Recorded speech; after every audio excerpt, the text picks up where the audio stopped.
ICJ Kenya is a membership, non-governmental, non-partisan and not-for-profit organization registered as a society. ICJ Kenya, which is an autonomous national section of the International Commission of Jurists with similar policy goals, has been working in Kenya and around the African continent since 1959. ICJ Kenya works for the promotion of human rights, the rule of law, and democracy. The organization admits to its membership lawyers, judges, and human rights supporters who volunteer to support its activities as regulated under a constitution. Members are drawn from the various divisions of the legal profession and share common beliefs and values on freedom, justice and peace for all, equality, social and economic equity, and the respect for human dignity for every human being. Currently, the organization comprises of over 300 members.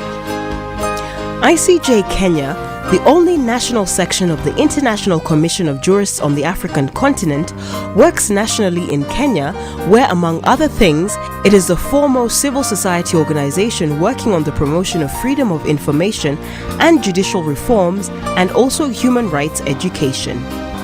Outside of Kenya, ICJ Kenya has worked in 16 African countries under its International Cooperation Program on the protection of human rights using of international standards. ICJ Kenya also works in another 5 African countries in a program that seeks to raise awareness about international criminal law issues. In recent years, ICJ Kenya emerged as a leading organization with a special niche in advocacy in human rights and governance issues.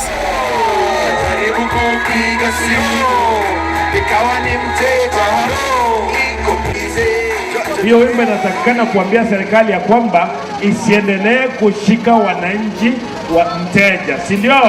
Our programs are aimed at assisting, for example, the judiciary program, assisting the judiciary to address some of the challenges that it is facing. So we partner very closely with the judiciary to ensure that access to justice issues are addressed. The greatest impetus came in the aftermath of the large-scale violence that broke out in 2007 following disputed presidential elections. This was predicated by the clamor for multipartism in the late 80s, where ICJ Kenya was instrumental in efforts to bring lasting political stability to Kenya. During the post-election crisis of 2008, I worked very closely with the ICJ because they were such an influential part of civil society, trying to help to shape Agenda 4 of the National Accord, the reform part of the National Accord, and also as a key element of civil society, helping to put pressure on Kibaki and Odinga to agree to a political solution.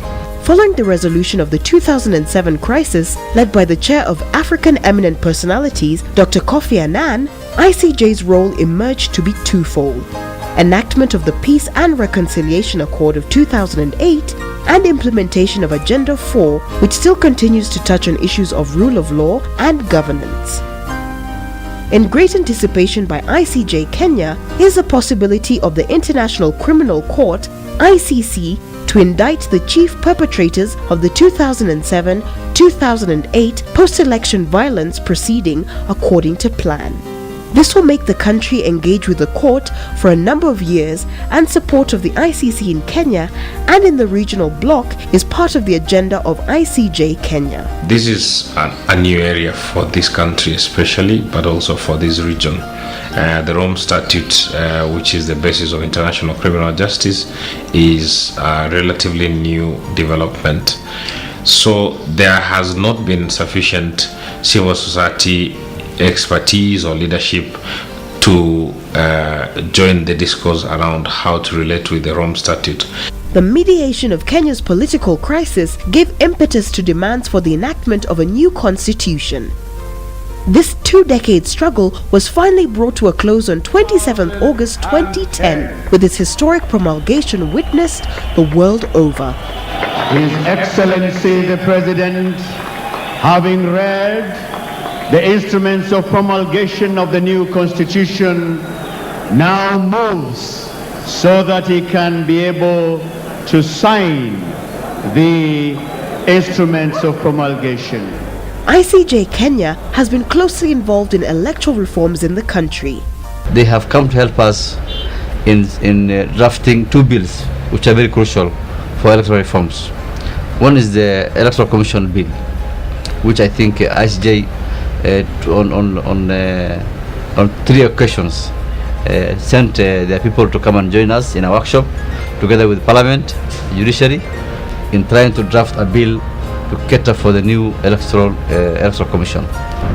Not a single law has passed through my committee without the input of the ICJ. And I should add that every single law that goes to Parliament passes through my committee. For any piece of legislation to be enacted, it has to be processed through my committee. Is basically the gatekeeper for legislation. So I'm talking about a lot of legislation, and all that volume of legislation has received very high quality technical input from the ICJ. Over the years, ICJ Kenya has established a strong and active board with appropriate skills to lead the growth of the organization. The board is currently chaired by Mr. Albert Kamunde. The council is very vital in relation to the success of ICJ because it is mandated to give guidance to the executive director who is in charge of day-to-day running of the organization. So ICJ Kenya has developed and institutionalized clear and effective management policies and procedures that guide organizational operations. Its strong leadership and management structures contribute to a strong performance culture in the organization. Its secretariat is headed by Mr. George Kegoro. We've got a secretariat, professionalized secretariat, largely made up of lawyers, but there are other capacities like we run a fairly good financial system. We've been recognized in contemporary civil society competitions for excellence in various performance areas. Our financial systems are regarded as some of the best in our sector. The principal means of delivering civil and criminal justice is through the formal courts of law. Access to justice in Kenya, though, is hindered primarily by numbers. There are 332 judges and magistrates serving more than 38 million people, yet the maximum number of judges and magistrates prescribed by law have not been attained. Why are we not, for instance, employing 25 High Court judges? We have the vacancies. Do you know why? I believe it is because most practitioners who would be appropriate are not willing to surrender their private practice to come and serve, because what changes? For efficiency, ICJ Kenya is advocating for an increase in the number of arbitrators to bring it within the margin of maximum number prescribed by law.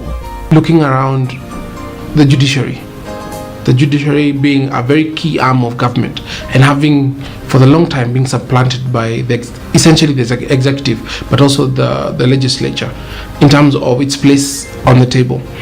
If we don't get that right, if Kenyans have nowhere to run to whenever they have a problem, and it's not just a place to run to, but a place they can trust, we get again into a situation where when the stakes are high, as happened in 2007, one group would say, we're not going there, and look what happens next. Then we get into the kind of violence and the kind of mayhem that we saw then. So ICJ Kenya has played a key role in engaging the judiciary and other stakeholders to lobby for judicial reforms. We cannot lobby. ICJ can, and it does very well. And this is why we enjoy working with them, because there are times where we suggest things in our decisions, but the Attorney General doesn't pick it up. If ICJ picks it up and makes the case for us and lobbies Parliament, we are going to go far working together. ICJ Kenya has published numerous reports and other informative articles on the judiciary, judicial reform, and administration of justice in Kenya.